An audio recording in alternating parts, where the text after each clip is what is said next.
Muy buenos días, sea bienvenido a Líderes de Opinión, un programa que analiza los problemas sociales llevados hasta las últimas consecuencias. Líderes de Opinión, del Grupo FM.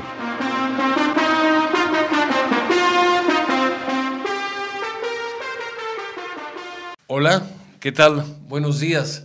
Bienvenidos a su programa Líderes de Opinión. Soy su servidor Francisco Ávila Camberos, a sus órdenes, conduciendo esta mañana el programa y comentándoles que vamos a platicar el día de hoy con la licenciada Alejandra Yáñez Rubio. Ella es abogada por la Universidad de las Américas y pertenece a diversas organizaciones civiles que tienen que ver con el cambio necesario, con las acciones necesarias para tener una mejor familia. La familia sabemos que es la célula básica de la sociedad y si tenemos mejores familias vamos a tener una mejor sociedad y si tenemos una mejor sociedad vamos a tener un mejor país. Por lo tanto, le damos la bienvenida, Alejandra. Gracias por haber honor, gracias. Gracias por haber aceptado venir a platicar con nuestros amables radioyentes.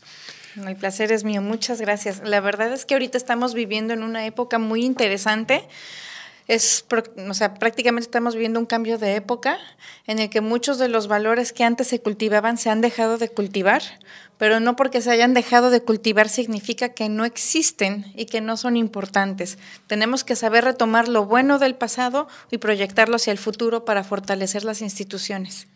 Eso es importante. Yo creo que parte de los problemas que tenemos actualmente en el país, y para ser inclusive más generales en cuanto a nuestra apreciación, hay muchos problemas en el mundo, la violencia, el bullying, en fin, la desintegración familiar, etcétera. Yo creo que tienen un común denominador que viene siendo la pérdida de valores. Eso es. Y pues ahorita hay una oportunidad que se está presentando en México de cambio para mejorar, porque a veces hay cambios para empeorar, pero espero que sea un cambio para mejorar. Pues eso depende de nosotros. La verdad es que sí es una época crucial. Yo creo que son las elecciones más importantes de los últimos 30 años. Tenemos ese reto como ciudadanos.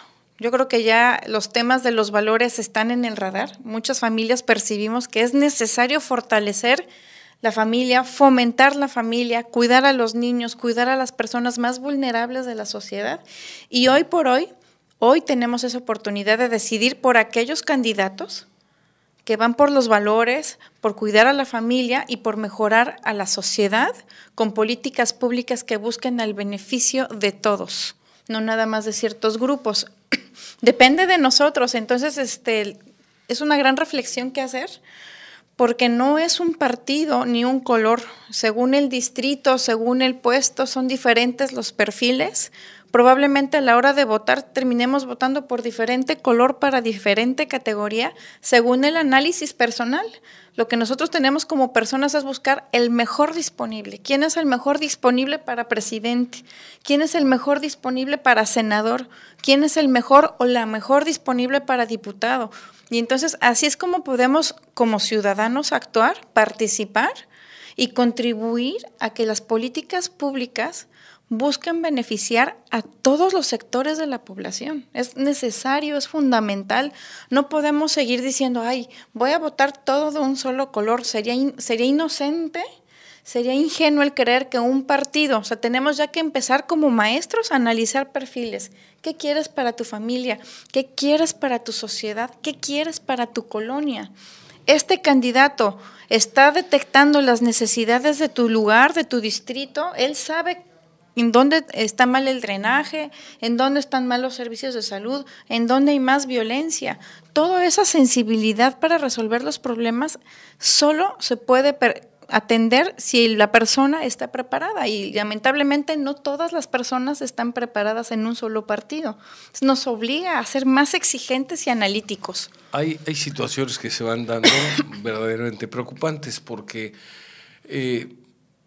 ha sido tendencia de muchos partidos, sobre todo en fechas recientes, buscar una figura pública para ahorrarse publicidad. Por ejemplo, ponen un exfutbolista a competir, cuando vemos en una entrevista que la pobreza del lenguaje de esta persona es tan severa que lo único que puede hacer es comunicarse a base de groserías, a base de malas palabras. Esto nos da una idea del bajo nivel cultural. Tenemos un idioma riquísimo y creo que hay formas de expresarse mucho más acordes con lo que la sociedad necesita. Quien, en mi opinión, no tiene un respeto para quien lo están escuchando, sobre todo en una entrevista, y todas sus contestaciones están salpicadas de groserías, pues lo único que demuestra es un bajo nivel escolar y un muy bajo nivel de educación. Así es. Eso es preocupante y por eso es importante que el voto se razone. Y mira, te lo comento esto porque yo fui legislador hace muchos años. Tenemos que ver un binomio, llamémosle así, a la hora de escoger. Tenemos que ver el partido, por si es un partido que no impulsa los valores, que recibe cascajo de otros partidos, porque llega muchas veces a militar en cierto partido personas que tienen antecedentes de haber violado la ley, que podían haber sido encarcelados, pues ahí hay ya un foco rojo que se está encendiendo. Y por otro lado, también tenemos que ver las personas. Es importantísimo. Hay personas que son tan responsables y tan valiosas que reciben una indicación de su partido para votar en determinado sentido, y no obedecen. Iniciativa, y dicen, momento, yo voy a hacer una reflexión y voy a votar lo que en conciencia considero que sea mejor. Esa gente es muy valiente, esa gente hay que apoyarla, porque otros, como el partido prácticamente les ha regalado la candidatura en ocasiones sin merecerlo, pues entonces van como borreguitos a votar por lo que les indican. Y si el líder del partido dice que ahorita a las 10 y pico de la mañana es de noche, pues ellos consideran que es de noche. Eso es absurdo. Necesitamos legisladores con criterio propio. Así es. Y depende de nosotros el subirle el nivel a la política, porque yo he detectado que ahorita, o sea, hoy por hoy, la política pareciera un concurso de popularidad. ¿Quién tiene más aplausos? ¿Quién junta más gente? ¿Quién logra llenar tal estadio, tal calle? Y ahí es en donde nosotros como ciudadanos tenemos que participar y decir, esto no es un concurso de popularidad. O sea, hay que pensar en México como una empresa familiar. Imagínate que tú tienes tu tortillería, tu taller, tu negocio del que tú vives, del que le das de comer a tus hijos, con el cual mantienes a tu mamá, a tu papá o con el que trabajas con tu hermana. ¿A quién nombrarías como gerente de tu empresa familiar, de tu negocio? ¿Por el que dice groserías, ataca y no propone? ¿O por el candidato que propone, que busca soluciones, que busca negociar y que ante todo ves una clara intención de solucionar problemas? Intención y capacidad. Porque hay gente que tiene muy buenas intenciones, pero la capacidad es nula. Entonces van a hacer pues el ridículo cuando llegan al cargo, porque obviamente lo que han ofrecido pues no tienen posibilidad alguna de cumplirlo. Así es. Hay un tema que yo quisiera también comentar contigo para escuchar tu opinión.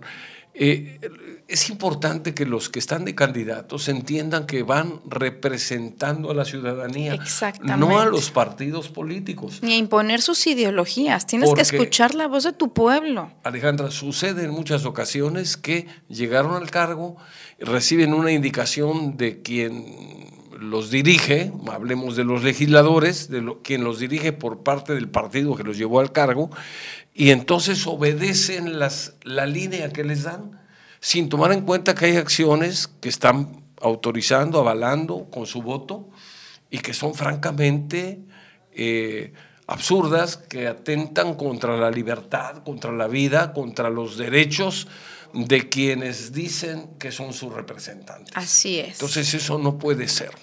Eso no puede ser, y yo creo que esto nos debe llevar a una reflexión profunda para evitar caer en elegir mal, o sea, porque no podemos seguir votando por popularidad, tenemos que votar por capacidad. Sí. Y también tenemos que buscar el pasado, decir, bueno, a mí me gusta este candidato, te invito a que lo pongas en Google, escribe su nombre y ve qué hizo en el pasado, cómo vive, ¿no? Porque también a veces nos vamos con las caras, no, hay que investigar. Yo creo que eso es importante y es un ejercicio que debe democrático de necesario. Debe de practicarse. Bueno, a ver, tú me has dicho que, y es el tema que o los temas que quisiéramos manejar, que pues son los temas básicos indispensables para que exista el bien común en cualquier sociedad. Sí, son los valores universales. Aquí algunos ejes. Promoción de la vida. Promoción de la vida. En este estamos hablando sobre todo del derecho fundamental básico de todo ser humano, que es el derecho a la vida desde la concepción hasta la muerte natural. ¿Qué significa esto? Bueno, que una persona desde el momento de la concepción existe, es una persona con un código genético único y diferente. Ahorita hay muchísimas modas, muchísimos presiones de lobbies internacionales y de grupos feministas radicales que quieren a fuerza legalizar o despenalizar el aborto.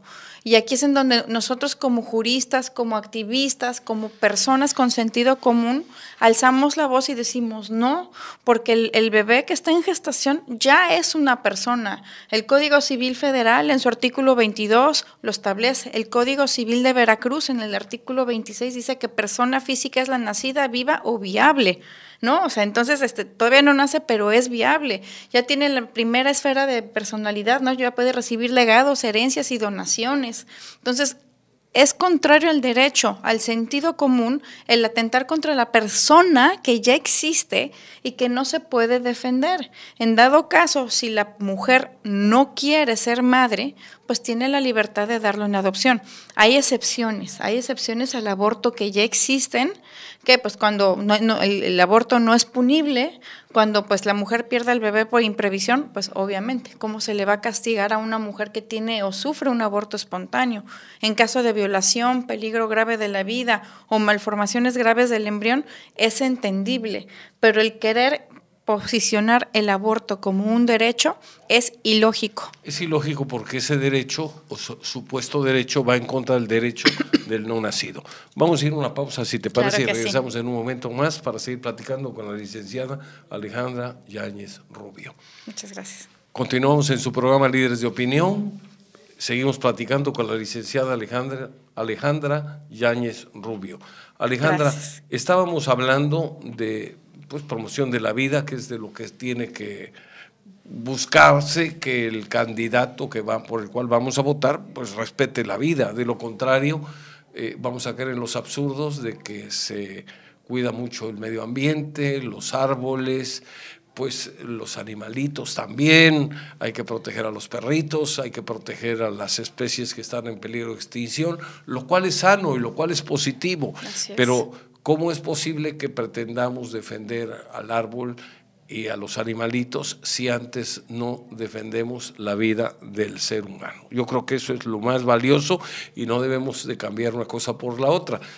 Pueden ir todas en el mismo sentido, pueden ir todas en la misma dirección, respeto a la vida, que es muy importante que quienes están aspirando a un cargo de elección popular comulguen con estas ideas. De lo contrario, al rato pues se va a proponer y lo van a aprobar el asesinato de un ser no nacido que vive en el vientre de la madre. Así es. A ver, entonces, otro de los temas que me hablabas antes de entrar al programa es el relacionado con el respeto de la dignidad o a la dignidad de las personas. ¿En qué consiste esto? Para que lo entendamos mejor y para que sepamos nosotros a la hora de votar, elegir o emitir un voto por un candidato que tenga este respeto a la dignidad de las personas. Sí, mira, esta pregunta es buenísima porque lamentablemente nuestros políticos no tienen esa cultura jurídica de que pues no puede ser derecho lo que es un delito al mismo tiempo, ¿no? Y en el caso de la dignidad de las personas, también viene muy agarrado de la mano o concatenado con el hecho de un falso derecho humano. El falso derecho humano a un niño. Los adultos, sea la orientación que sea, ni los heterosexuales ni los homosexuales tenemos derechos a los hijos, ¿no? Los hijos son una circunstancia que se dan por biología, inclusive hay matrimonios que nunca pudieron tener hijos, pero esta mala concepción jurídica del derecho al niño que ha fomentado, ha creado que inclusive personas, sin mencionar orientación, porque también ha habido parejas heterosexuales, mandan a hacer sus hijos con fertilizaciones in vitro y con la subrogación de vientres. La subrogación de vientres es contrario a la dignidad de la persona y es totalmente la cosificación de la mujer.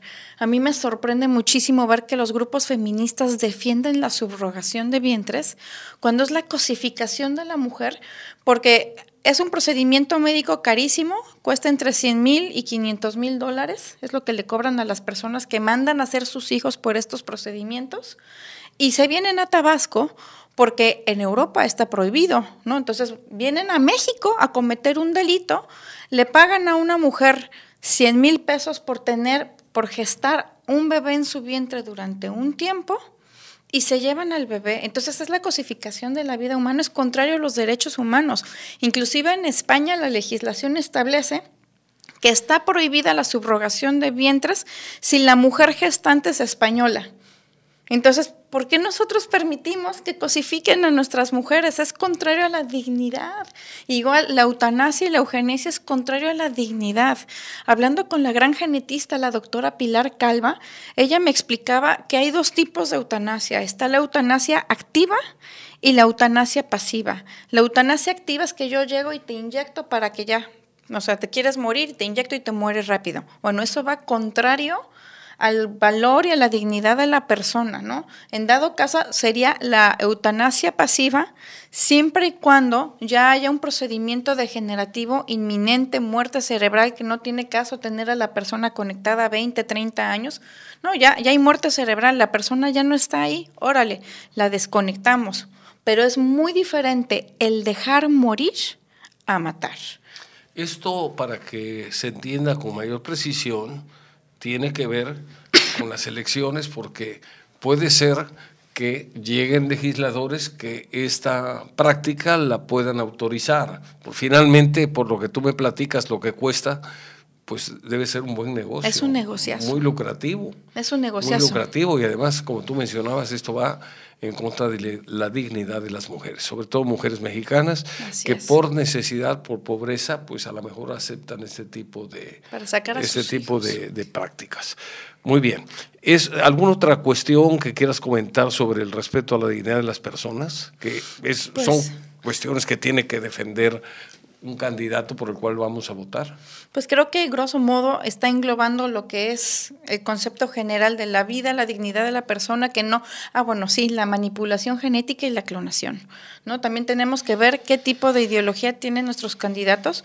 La clonación es contraria a la dignidad de la persona porque somos únicos e irrepetibles, y el que estén jugando con nuestras células para reproducirnos también es contrario al derecho y a la dignidad de las personas, ¿no? Las cuestiones de bioética es un tema que todavía estamos muy verdes, es muy desconocido, pero es muy importante que aprendamos y logremos discernir que no está bien la clonación tampoco. Hay palabras que usaste hace un momento, hablabas de eutanasia. Pues no, la eutanasia es prácticamente la muerte de una persona, o está relacionado con la muerte de una persona, ya sea inducida o desconectada, que son las 2 opciones. Pero hablabas de la eugenesia. ¿Podrías definirnos qué es la eugenesia? Mira, la eugenesia es el control de los nacimientos de determinadas personas. Por ejemplo, en el caso del aborto, viene muy de la mano. En países como Islandia, países como Suecia, se jactan de ser países que tienen 0 síndrome de Down, porque en el momento en que detectan que un niño viene con síndrome de Down, lo abortan. Ese es un tipo de eugenesia, porque dices, bueno, no quiero tener este tipo de población. O sea, antes de que nazca, lo elimino. Es como la selección de la vida. O sea, quién tiene derecho a vivir, quién no tiene derecho a vivir, y que al final también va contra la dignidad de la persona. ¿Por qué? Porque las personas con síndrome de Down son seres humanos valiosos que también contribuyen. La otra vez en Boca del Río tuve el gusto de conocer un chico con síndrome de Down que trabaja en una paletería que puso él mismo con su familia, él fabrica las paletas, es una persona de bien que trabaja, que tiene su negocio familiar con su familia. ¿Por qué privar de derecho de vida a una persona buena? ¿No? Igual también los discapacitados. Imagínense que en ciertos lugares, en ciertos países, cuando detectan que un niño viene con algún tipo de malformación, pues que le falta la mano, que viene con espalda bífida o que a lo mejor tiene algún otro tipo de malformación, deciden que no nazca, ¿no? ¿Y cuántas personas valiosísimas conocemos con un tipo de discapacidad? Existe la medalla Gilberto Rincón Gallardo, ¿no? Significa que el hombre, a pesar de una discapacidad, ha sido súper bueno para su sociedad, ha implementado, ha logrado cosas, políticas públicas buenas. Entonces, no tenemos por qué atentar contra la dignidad de las personas y su derecho a vivir solo porque algunas personas creen que son imperfectas. Muy bien. Otro de los ejes que tú y las asociaciones donde perteneces, pues han estado de alguna manera promoviendo, impulsando, que es la promoción del matrimonio y la familia. Coméntanos sobre este tema. Bueno, en primer lugar, creo que es bien importante establecer que nosotros queremos defender la institución jurídica del matrimonio. O sea, el matrimonio, la familia, es una institución que por naturaleza existe desde antes de la creación de cualquier Estado. Es una situación de la naturaleza misma que existe.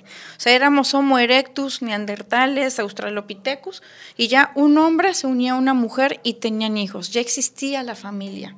Con los romanos se crea la figura jurídica del matrimonio para regular una circunstancia de la naturaleza que ya existe, es previa al Estado. ¿Y por qué los romanos decidieron crear una figura jurídica para proteger a la familia? Porque se dieron cuenta que era la fuente única de ciudadanos y con la intención de proteger a los más vulnerables. Los niños. Los niños, los viejitos y las mujeres en estado de gravidez. Entonces se crea el matrimonio para cuidar y regular a la familia.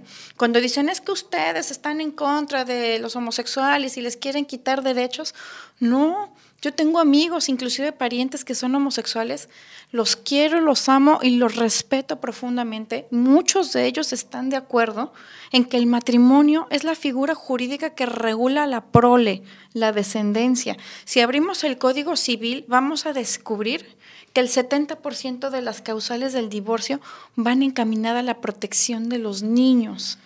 Entonces, el cambiar la naturaleza jurídica del matrimonio de reguladora de la familia a reguladora del amor no es algo correcto, porque al final terminas descuidando y desprotegiendo a los más vulnerables. Y el ejemplo perfecto es la Ciudad de México. Ahí se cambió la descripción jurídica del matrimonio, se cambió su naturaleza jurídica. Ya no regula ni cuida la familia, regula la relación de pareja. En 2 meses las personas se divorcian y se vuelven a casar, pero la pensión alimenticia pueden pasar años y no se define. ¿A quién dejaste de cuidar? ¿A quién dejaste de proteger? A los hijos. Y eso es lo que no estamos de acuerdo.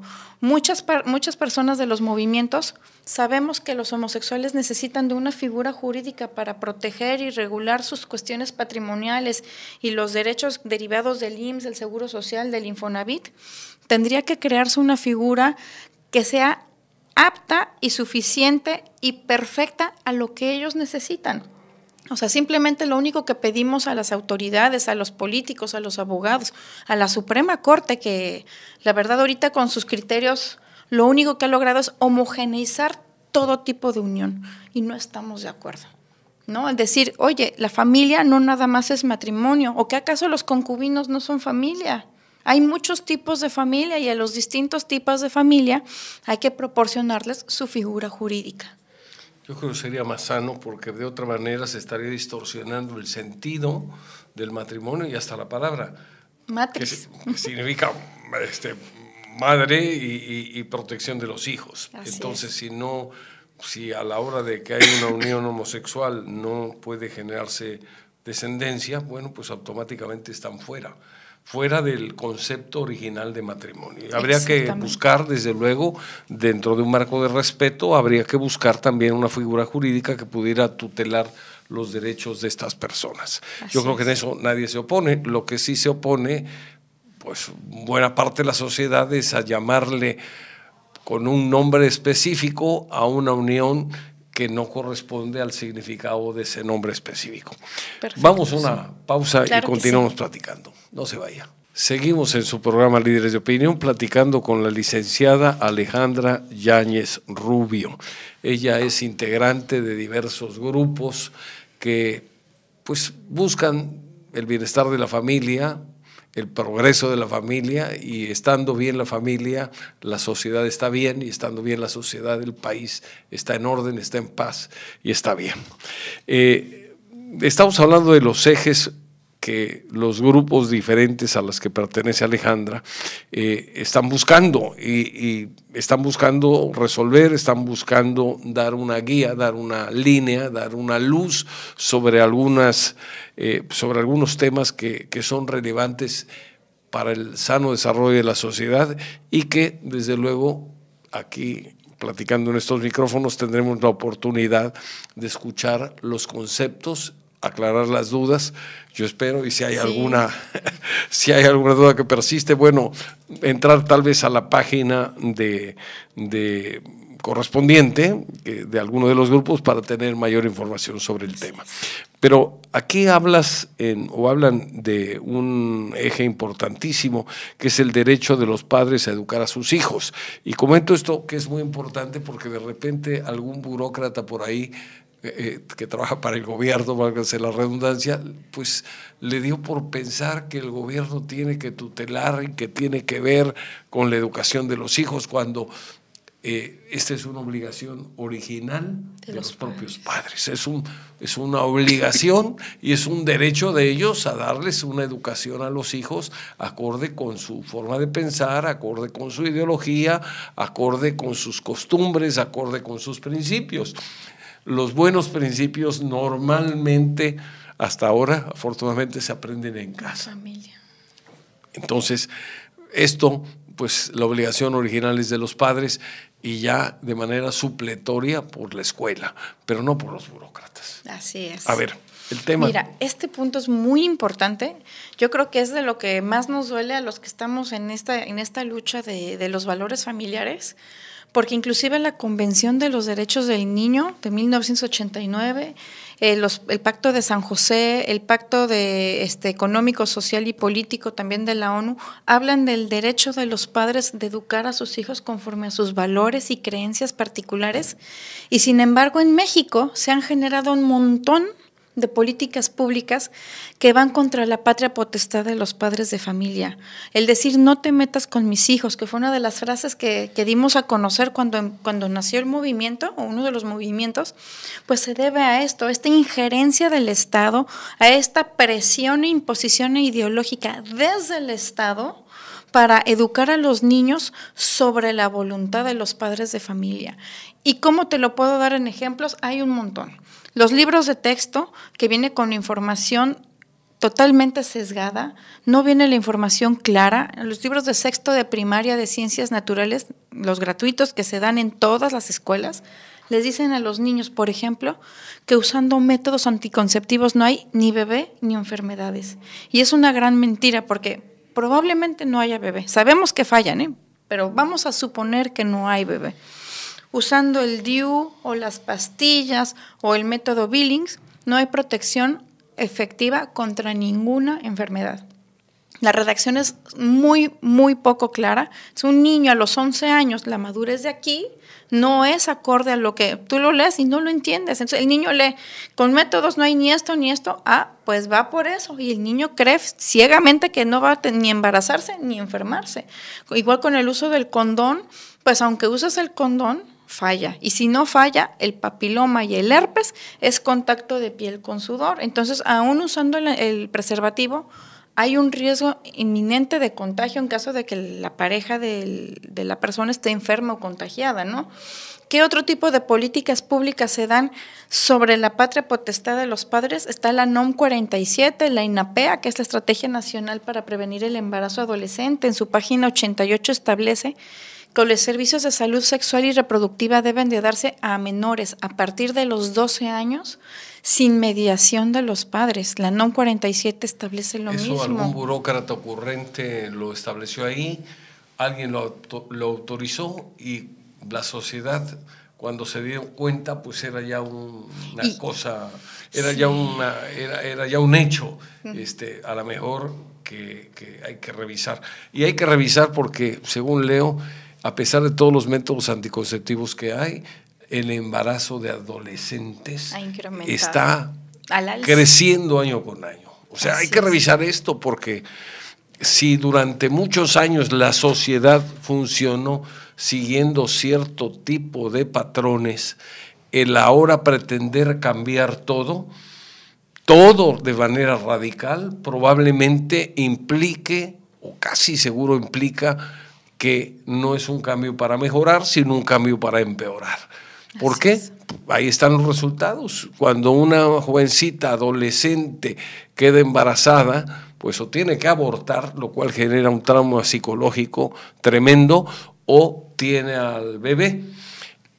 Esto le impide estudiar, le impide trabajar, tiene que ir normalmente quien embarazó sale huyendo, tiene que refugiarse en la familia para que la familia la ayude, y el resultado es tener un hijo sin un papá que esté al pendiente, y esas familias disfuncionales al final creo que acaban generando hijos con muchos conflictos, con muchos problemas. Así es. Lo que pasa es que sí, lamentablemente los índices de embarazos, de enfermedades vienen aumentando desde hace muchos años, y hay un incremento de paternidades y maternidades irresponsables que solo generan más dolor y sufrimiento. Y el incremento de estos embarazos no es por culpa de que los grupos de ultraderecha se rehúsan a dar información, porque es lo que nos dicen, que por nuestra culpa. No, el gobierno viene regalando condones desde hace 15 años, los libros de texto vienen con la información mal desde el 2008. Y por ejemplo, un ejemplo que a mí me encanta dar es el de Inglaterra. Nada más antes de que sigas, yo quiero aclarar una cosa, porque dijiste hace rato a los grupos de ultraderecha. Es que sí nos dicen. Pues sí, eso dicen, pero hay que aclararlo. Yo creo que cuando ciertos sectores consideran que se promueven valores, que se promueve el crecimiento normal o el desarrollo normal de una familia, pues automáticamente los acusan de derecha. Yo creo que los valores universales no pueden ser ni de derecha ni de izquierda. Esto quiero puntualizarlo muy bien para que no haya ninguna duda. Los valores universales, como el respeto a la vida, como el respeto a la dignidad de las personas, esto viene desde los griegos. No tiene que ver con derechas e izquierdas o centros. A veces el poner etiquetas, aunque sea para hacer una referencia, creo que distorsiona las cosas y le da un sesgo innecesario a las afirmaciones que se hacen. La mejor manera que utilizan ciertos sectores para descalificar opiniones contrarias, dicen es que es de derecha, es de ultraderecha, en época de Echeverría decían era emisario del pasado. En fin, se busca mediante la ofensa pues encontrar la manera de descalificar afirmaciones tan sensatas como respeto a la vida, respeto a la dignidad de las personas. Yo creo que esos son pilares fundamentales de cualquier sociedad. En el momento que no hay respeto a la dignidad de las personas, en el momento que no hay respeto a la vida, esa sociedad que empieza en un periodo de decadencia que probablemente termine aniquilándola. Las culturas, las grandes culturas, los grandes imperios muchas veces fueron aniquilados, pero no por invasiones o por guerras o por enfermedades, fueron aniquilados porque tenían el enemigo en casa, perdieron valores, la sociedad se desintegró y obviamente una sociedad dividida es fácil presa de sus enemigos. Coincido totalmente. Hago la aclaración porque sí me hizo ruido esa declaración, o esa afirmación que hiciste. Y tienes toda la razón, porque de hecho las personas que estamos en estas asociaciones no somos ni de un lado ni de otro, no estamos afiliados a ningún partido, trabajamos por el bien común, por la razón objetiva, por los valores universales. Muy bien, hecha la aclaración, vamos a una pausa. Continuamos en su programa Líderes de Opinión, platicando con la licenciada Alejandra Yáñez Rubio, abogada por la Universidad de las Américas. Licenciada, a ver, todo esto que hemos estado platicando tiene un objetivo que no quisiera que se perdiera. Este objetivo es invitar a la ciudadanía a que reflexione su voto. Así La es. ciudadanía va a emitir un voto, el voto es libre y secreto, esto también hay que resaltarlo, pero tiene que ser un voto responsable, no votar por el que se peina mejor, el que se viste mejor o la que sea más guapa. No, tenemos que ir por las mejores propuestas, mejores perfiles, mejor preparación. No puede ser que algún partido nos lance ahí una persona que porque estaba en la farándula o porque jugaba fútbol muy bien, pues a lo mejor es muy buen jugador de fútbol, pero yo no sé si puede ser un buen gobernador, porque quienes no están preparados quieren resolver las cosas a base de ocurrencias. Si yo voy a poner, o tengo la oportunidad de escoger al piloto de un avión donde me voy a subir, ¿a quién voy a escoger? Pues al que tenga más horas de vuelo, al que en un momento dado tenga más experiencia, el que haya tenido menos accidentes o 0 accidentes. Ese le voy a confiar mi vida si me subo a un avión, pero si lo escojo porque es el más alto, o es el más guapo, o es el más joven, o es el más simpático, pues simplemente entonces, aunque tenga 0 experiencia, 0 horas de vuelo, tripulando un avión, bueno, pues entonces estoy poniéndome en un gran riesgo al hacer una elección basado pues en ocurrencias, esa decisión. Entonces, es importante que el ciudadano vea el perfil de sus candidatos, los analice o de los diferentes candidatos y emita un voto responsable, que ese es el objetivo de esta charla. Y me hablabas también de que, así como ya hablamos de la promoción o del respeto a la vida, del respeto a la dignidad de las personas, de la promoción del matrimonio y de la familia, de los derechos de los padres a educar a sus hijos, y un punto que estamos dejando al final es la promoción del bien común en todas sus formas.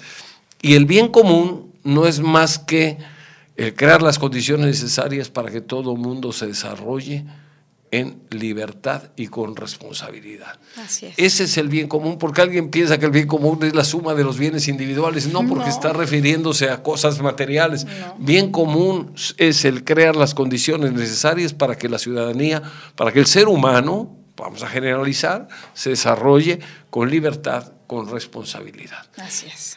¿Qué más puedes tú agregar? Sí, pues mira, lo que tú dices es bien importante, porque estamos enojados, yo creo que todos estamos enojados, hemos sido testigos de malas gestiones públicas, de malas políticas públicas, pero no tenemos que pensar con el estómago o pensar con las entrañas, ¿no? Se piensa con el cerebro, no con el estómago, y no porque esté enojada con ciertas personas voy a votar por la menos apta.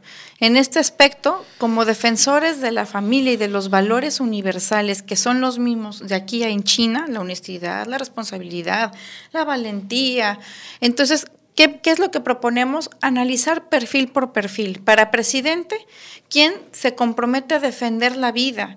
¿Quién promueve los valores universales? ¿Quién busca defender la figura jurídica del matrimonio? ¿Quién busca avalar y respetar los derechos de los padres de familia como ya viene previsto en los tratados internacionales, que ya es ley suprema en este país y sin embargo no se ve? ¿Quién busca no sumar todos los bienes materiales, sino de verdad buscar un bien común, una razón objetiva? Porque lo que hemos perdido es el sentido del deber y del compromiso.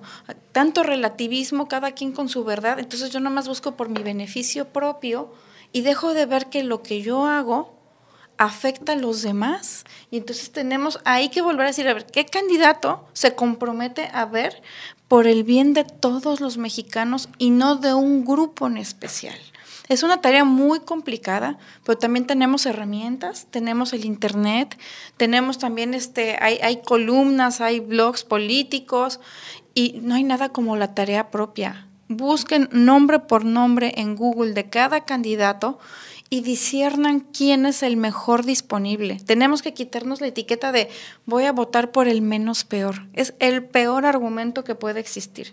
Es que a veces no hay otra opción, ¿eh? Todos, digamos, vamos a poner un ejemplo, para una diputación o para una senaduría X de cualquier estado, para no particularizar, pues casi todos son malos. ¿Por qué? Porque los partidos están en una franca violación de los derechos de los ciudadanos, están imponiendo a gente o a personas que están de alguna manera con compromisos con esas cúpulas que manejan los partidos, no están comprometidos con la ciudadanía. Entonces hay ocasiones en que lamentablemente de todos no se hace uno. ¿Por quién votar? Bueno, pues en ese caso por el menos malo, pero si hay la opción de votar por el mejor, pues sería lo ideal. Sería lo ideal, eso no hay duda. Mira, en todos los partidos hay gente buena. Así es. Claro, en unos hay más buena que en otros y viceversa. Pero en todos los partidos hay gente buena y también hay gente mala. Sí. También hay ladrones. O sea, el hecho de pertenecer a un partido no implica tener un certificado de buena conducta. Hay partidos donde por alguna razón se han incrustado personas muy hábiles que tienen problemas de cleptomanía, que tienen problemas de que en cargos anteriores han hecho de las suyas, pero pues están por un partido que nos simpatiza. Bueno, ahí habrá que usar el razonamiento y votar por quienes defiendan a la familia, por quienes respetan la vida o por quienes respetan el derecho de los padres a educar a los hijos, pero al mismo tiempo tiene capacidad y al mismo tiempo tienen amor a México. Si eso se suma, hombre, nos sacamos la lotería. No, hombre, es otro México. Lástima que sean casos así, sumamente escasos. Pero bueno, la construcción de una mejor sociedad, de un mejor país, pasa por un proceso, no puede circunscribirse a una contienda electoral. Hay que sumar, hay que seguir trabajando, hay que seguir señalando lo que está mal, hay que señalar y resaltar y aplaudir lo que hacen bien. Así es. Y además tenemos que ser los ciudadanos más críticos, no cuando ya está alguien en el poder que se le critica, porque ya poco se puede hacer. No quiere decir que permanezcamos callados, pero aquí lo importante sería poder analizarlo antes de votar. Después ya es cosa juzgada y es muy difícil que esa persona abandone el cargo. Ahí se va a quedar porque pagan buenos sueldos. Si ya roto el plato, ¿para qué? Hay que hacerlo antes. Muy bien, ¿qué más? Estamos en conclusión. Ay, claro, bueno, pues en conclusión yo les invito de verdad.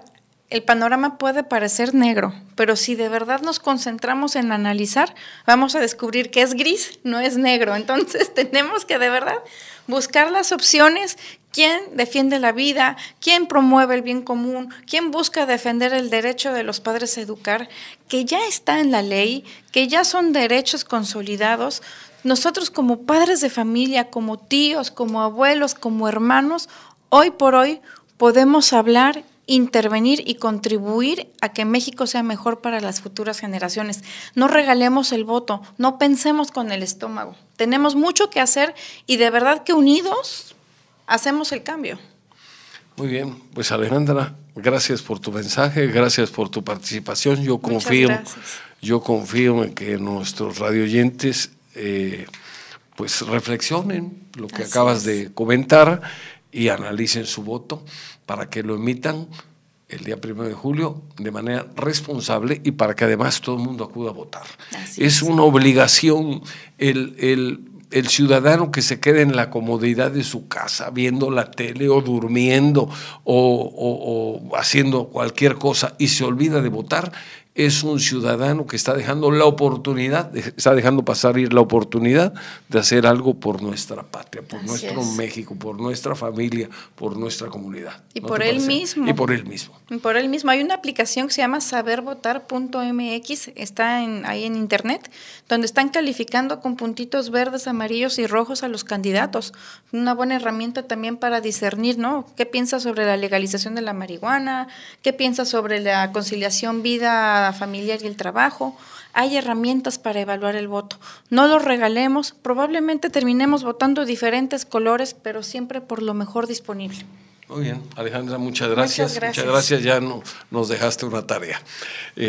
Confío en que los ciudadanos hagamos bien la tarea el 1 de julio para que no tengamos después que estarnos arrepintiendo de haber hecho una mala decisión o de no haber ido a votar. Así es. Es obligación ir a votar y además es es un derecho también y una obligación que tenemos los ciudadanos de cumplir con nuestras, en este caso, con una responsabilidad gigante que tenemos para lograr la transformación de México. Muchas gracias por su atención. Nos vemos y nos escuchamos, Dios mediante, el próximo sábado en su programa Líderes de Opinión. Muchas gracias y que tengan un feliz fin de semana. Hasta pronto. Muchas gracias.